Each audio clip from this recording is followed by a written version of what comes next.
Hello student, I am Mr. Mohammad Saqib, your biology teacher and I welcome you all in my YouTube channel The Bios Planet। तो student आज हम बात करने वाले हैं जो क्लास 10th NCERT जो आपकी बुक साइंस की जो बुक है उसमें जो हम चैप्टर पढ़ रहे हैं वो 6 चैप्टर पढ़ रहे हैं लाइफ प्रोसेस। और उसमें जिस टॉपिक के बारे में हम बात कर रहे हैं वो रेस्पिरेशन है। तो और रेस्पिरेशन में जो लास्ट पॉइंट है वो हम ये समझने वाले हैं कि ह्यूमन में रेस्पिरेशन कैसे होता है। तो आपको मालूम है कि जो ह्यूमन होता है, this is the human is one of the most complex animal on the earth. तो सबसे ज़्यादा कॉम्प्लेक्स है, बहुत ज़्यादा कॉम्प्लेक्सिटी पाई जाती है। इनके अंदर रेस्पिरेशन का जो प्रोसेस है वो बाकी ऑर्गेनिज्म के कंपैरिजन में थोड़ा ज़्यादा टफ होता है, थोड़ा ज़्यादा डिफिकल्ट होता है। तो हम बात करते हैं क्योंकि देखो कुछ चीज़ें तो सिमिलर होती है, जैसे सेलुलर रेस्पिरेशन का जो प्रोसेस है वो सिमिलर होता है, जो चाहे वो आप सिंगल अमीबा के बारे में बात करें या फिर आप ह्यूमन के बारे में बात करें। जो सेलुलर रेस्पिरेशन होता है वहाँ पे बहुत ज़्यादा डिफरेंस देखने को नहीं मिलता, बट जो फिजिकल प्रोसेस होता है, जो फिजिकल रेस्पिरेशन होता है वो डिफरेंट होता है। जो उनका ऑक्सीजन का एब्जॉर्प्शन या फिर ऑक्सीजन का हर बॉडी के हर पार्ट तक पहुँचना, ये इंपॉर्टेंट होता है। तो मैंने पहले भी आपको बताया सेलुलर रेस्पिरेशन काफ़ी इंपॉर्टेंट होता है। अभी हम थोड़ा सा समझ लेते हैं सेलुलर रेस्पिरेशन क्या होता है। तो सेलुलर रेस्पिरेशन के बारे में मैंने पहले ही बताया कि सेलुलर रेस्पिरेशन का मतलब हर सेल के अंदर रिएक्शन होता है और हर सेल को ऑक्सीजन की रिक्वायरमेंट होती है, स्पेशली यूकैरियोटिक ऑर्गेनिज्म में। तो ऑक्सीजन की रिक्वायरमेंट होगी और ये ऑक्सीजन क्या करेगा, ये ऑक्सीजन ग्लूकोज को ब्रेक करेगा। ये ऑक्सीजन क्या करेगा, ग्लूकोज को ब्रेक करने वाला है और ऑक्सीजन को ब्रेक करेगा तो वहां से एनर्जी रिलीज होगी। That energy can be utilised to perform different function in our body. वो एनर्जी कहाँ पे यूटिलाइज होगी, हमारी बॉडी में जो डिफरेंट फंक्शन होते हैं, डिफरेंट रिएक्शन होते हैं, डिफरेंट मेटाबॉलिक एक्टिविटीज होती है, उनको परफॉर्म करने में ये हेल्प करेंगे। ओके, अब आगे देखते हैं। तो ऑक्सीजन यहाँ पे बड़ी इंपॉर्टेंट है, हमारी बॉडी की हर सेल तक ऑक्सीजन पहुँचनी चाहिए। तो अगर ऑक्सीजन आप पहुँचाना चाहते हैं तो कई स्टेप से होके जाना पड़ेगा, क्योंकि ये एक अमीबा की तरह से सिंपल ऑर्गेनिज्म नहीं है। जो ह्यूमन है वो सिंपल नहीं है, ये बड़ा ही कॉम्प्लेक्स है। पूरी body more than 10 to the power 12 और 10 to the power 13 number of cell से बनी हुई है और हर सेल तक क्या चाहिए, क्या पहुंचाना है, ऑक्सीजन को कैरी करके ले जाना है। तो that is very difficult task for the body. तो बॉडी के लिए बड़ा ही डिफिकल्ट होता है। तो इसके लिए एक लार्ज सरफेस एरिया चाहिए जहाँ पे ऑक्सीजन का एब्जॉर्प्शन हो सके। तो ये सारी चीज़ें चाहिए। तो सबसे पहले अगर हम स्टार्ट करें ऑक्सीजन की रिक्वायरमेंट कैसे पूरी होगी, देखो सबसे पहले क्या करना है, एक लार्ज सरफेस एरिया चाहिए जहां पे there is requirement of large surface. एक लंबा चौड़ा सरफेस चाहिए जहां पे क्या हो सके, जहां पे ऑक्सीजन एब्जॉर्ब किया जा सके, जहां पे ऑक्सीजन का एब्जॉर्प्शन हो सके। तो ऑक्सीजन को वहां पे एब्जॉर्ब किया जा सके। ओके, तो ऑक्सीजन के एब्जॉर्प्शन के लार्ज सरफेस चाहिए जहां पे ऑक्सीजन एब्जॉर्ब किया जा सके।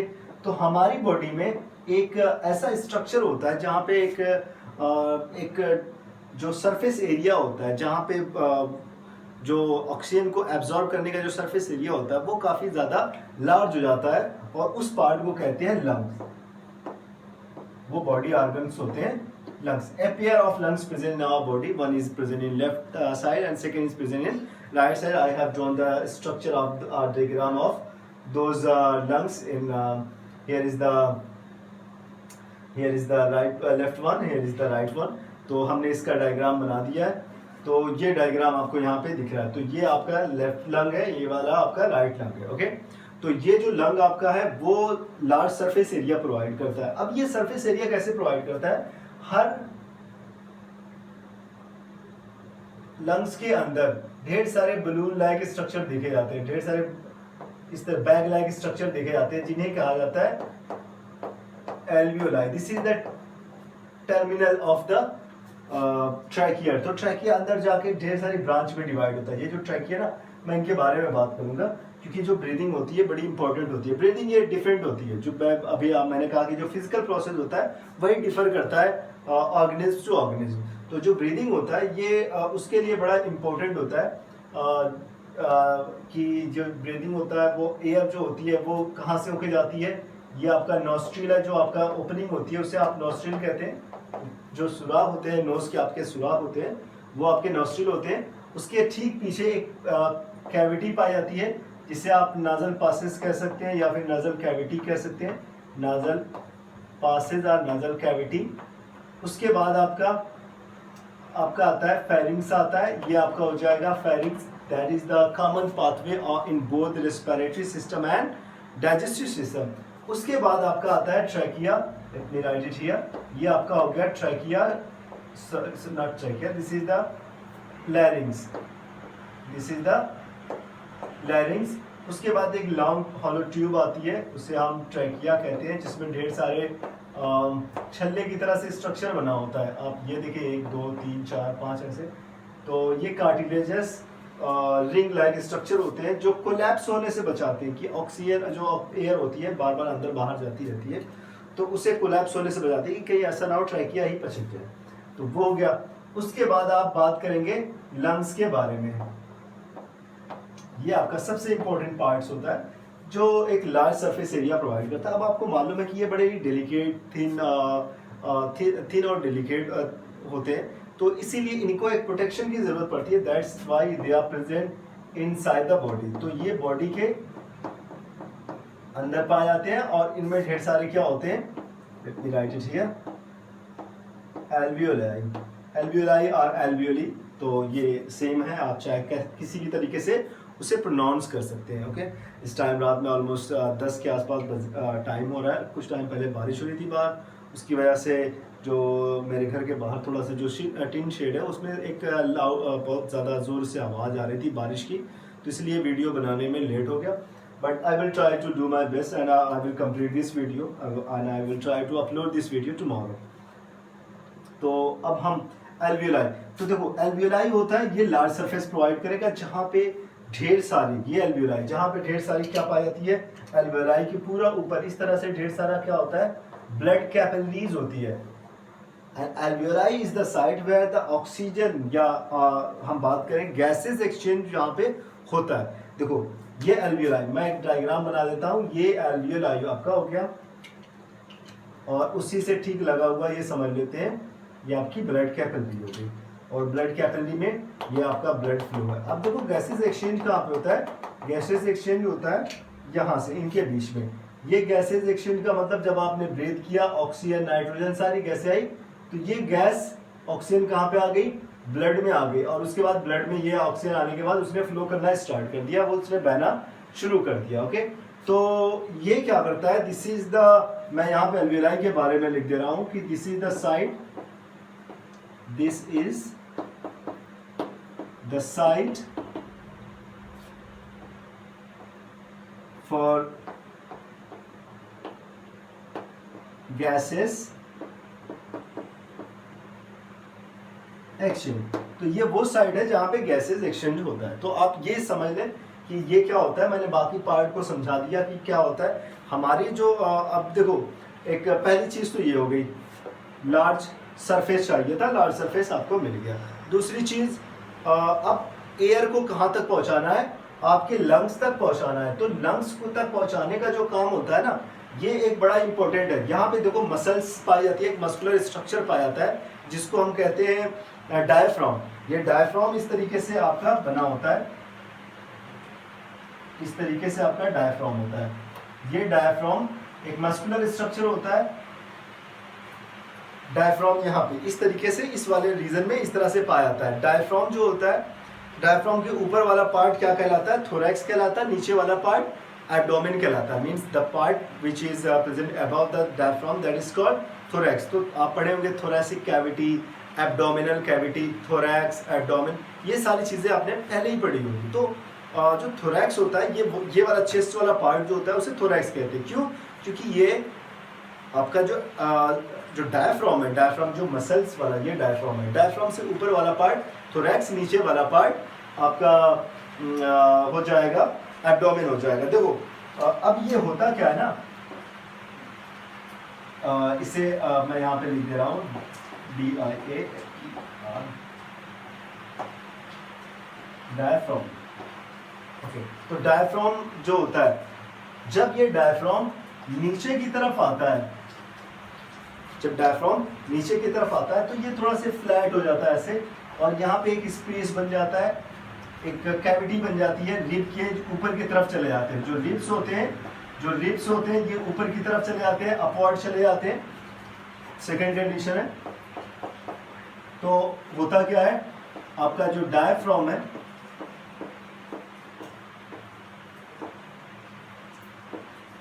ये डाउन चला जाता है और इससे एक कैविटी बनती है। सेकेंड, इसी में जो रिब्स होते हैं उनका क्या होता है, ये जो रिब्स होते हैं ये अपवर्ड चले जाते हैं। अब जब ऊपर की तरफ जाएंगे तो एक बड़ी सी कैविटी हमारे चेस्ट वाले रीजन में एक कैविटी बनेगी और यहाँ पे एक निगेटिव प्रेशर बनेगा या फिर एक प्रेशर बनेगा, ताकि उस कैविटी को या फिर उस खाली जगह को, स्पेस को भरा जा सके। जब यहाँ पे ये वाला स्पेस ज़्यादा हो जाएगा तो बाहर से जो एयर होगी, एटमॉस्फेरिक जो एयर होगी, नॉट ओनली ऑक्सीजन, जो एयर होगी वो क्या करेगी, मूव करते हुए कहाँ से कहाँ तक होते, लंग्स तक पहुँच जाएगी। ओके, ये लंग्स तक पहुँच जाएगी तो इसे कहते हैं इनहेलेशन। तो ये लंग्स तक पहुँच जाएगी, उस प्रोसेस को कहते हैं इनहेलेशन। तो ये आप समझे कि इनहेलेशन क्या है। Inhalation is the process of intake of air in our lungs, that is called inhalation. और जब ये फिर से वापस रिलैक्स हो जाती है, ये आपकी डायफ्राम वापस अपनी पुराने वाली फॉर्म में या फिर रीस्टेट हो जाती है, फिर से पहले की तरफ बन जाती है, मतलब रिब केज नीचे चला गया, जैसे आपने सांस ली, ये आपका ये वाला पार्ट जो होता है ये रिब केज ऊपर की तरफ आ गया, डायफ्राम नीचे की तरफ चला गया, एक कैविटी बन गई, एयर अंदर की तरफ चली गई। लेकिन होता क्या है, और जब आपने क्या किया, डायफ्राम फिर से रिलैक्स हुआ और ये रिब केज नीचे की तरफ चली गई, डायफ्राम रिलैक्स होकर ऊपर की तरफ चला आया, तो ये diaphragm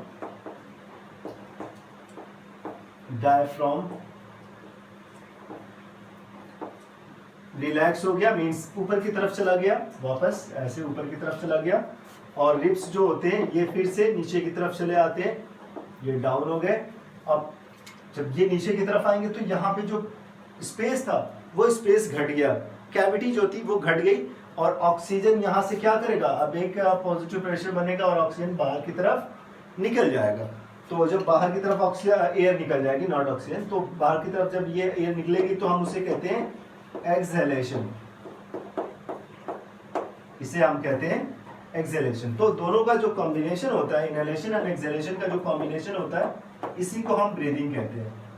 this is called breathing. तो ब्रीदिंग क्या होता है, breathing is the combination of inhalation and exhalation, और you can say breathing is the combination of intake of air and removal of air from the body. तो इसी को हम breathing कहते हैं। अब देखो दूसरी चीज, पहले तो ये हो गई कि हमने लार्ज सरफेस चाहिए, हमने लार्ज सरफेस समझा कि वो एल्वियोलाई या लंग्स जो होता है वो लार्ज सरफेस प्रोवाइड करता है। उसके बाद हमने एयर को ब्रीदिंग के थ्रू एयर को लंग्स तक पहुंचा दिया, या फिर ऑक्सीजन को और बाकी गैसों को लंग्स तक पहुंचा दिया, तो ऑक्सीजन भी उसी के साथ यहाँ तक एल्वियोलाई तक पहुंच गई। अब हुआ क्या कि वहां पे गैसेस एक्सचेंज हुआ, ऑक्सीजन कहाँ पे पहुंच गया, ब्लड में पहुंच गया। देखो एक तो ये सारे प्रोसेस हो रहे हैं। थर्ड, यहाँ पे किस चीज की रिक्वायरमेंट है, यहाँ पे रिक्वायरमेंट है ब्लड की। ब्लड के बारे में हम नेक्स्ट वाले टॉपिक में पढ़ेंगे, ब्लड के बारे में। तो यहाँ पे ब्लड आता है। अब ब्लड क्यों इंपॉर्टेंट है, because blood has red blood cells जिनमें आरबीसीज होते हैं, और आरबीसी के अंदर वेरी आईएमपी, वेरी इंपॉर्टेंट, वहां पे क्या पाया जाता है, हीमोग्लोबिन पाया जाता है। ये हीमोग्लोबिन वेरी रिएक्टिव होते हैं, बहुत ज्यादा रिएक्टिव होते हैं, बहुत ज्यादा ऑक्सीजन लविंग होते हैं। ऑक्सीजन को जैसे ही देखते हैं, जैसे ये ब्लड है आपका, ऑक्सीजन जैसे ही इसमें आया तुरंत ऑक्सीजन को क्या करेंगे, जाके रिएक्शन करके ऑक्सी हीमोग्लोबिन बना लेंगे, ये ऑक्सीजन के साथ जुड़ जाएंगे, ऑक्सीजन के साथ जुड़ जाएंगे और ऑक्सीजन को कैरी करेंगे और उसको पूरी बॉडी के डिफरेंट पार्ट्स तक पहुंचाने का काम करते हैं। कौन, ये ब्लड। तो ये ब्लड कैरी करते हैं, carry oxygen to different parts of the